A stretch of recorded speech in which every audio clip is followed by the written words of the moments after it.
I want to share with you today one of my favorite foods. I never met anyone that doesn't like it yet. And it's quite simple. As you can see, I'm laying some eggplants on a grill. You can also use a cast iron pan or even simply in the oven. At a very high heat, and then you just flip them from time to time on all sides, also on the bottom, until they are charred and they are soft inside. I recommend you to prick them with a skewer or with a knife. Sometimes they tend to explode. You can also use tongs to move around because the grill is hot. And you should do that before you put them on the grill. I forgot to do this. Mine didn't explode, so I got lucky. And I take them out on a paper in a bowl or a newspaper so that it absorbs the humidity, the liquids that they expel. And while they are still hot as you can handle, start peeling them with a knife, as you see here. If you think this is too difficult or if it burns, you can also just peel a little bit of it and then scoop it with a spoon. That might also be an option. I don't like that method that much because it keeps some black spots from the skin, and then you have to scoop it out.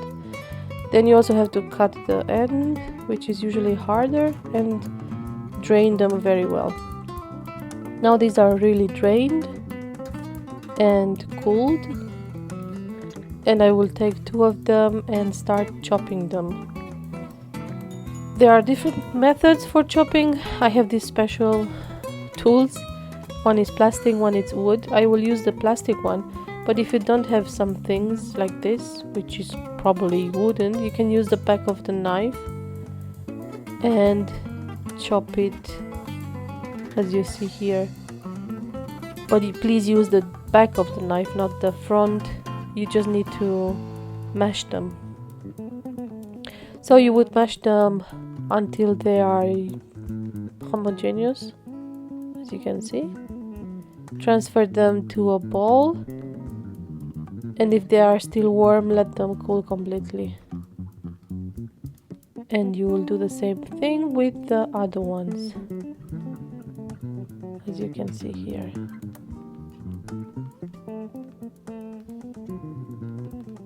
Now that they are cooled, I have 500 grams of eggplants after they were drained, and I will add 100 grams of neutral oil. I use sunflower oil, and you add it like you would add it to a mayonnaise, little by little. I have a chopped onion here, and I will just mix it with some salt, 1 teaspoon of salt. And you don't have to chop it now, but I didn't want to use my hands so that they don't smell afterwards. So I just mix it with the knife. You add it to the eggplant mix. You mix it again. If you don't like onion, you can substitute with garlic. And you serve it with bread, usually on top of bread. Enjoy! Thank you for watching. Please remember to give me a thumbs up if you like the video, and I'll see you in the next one.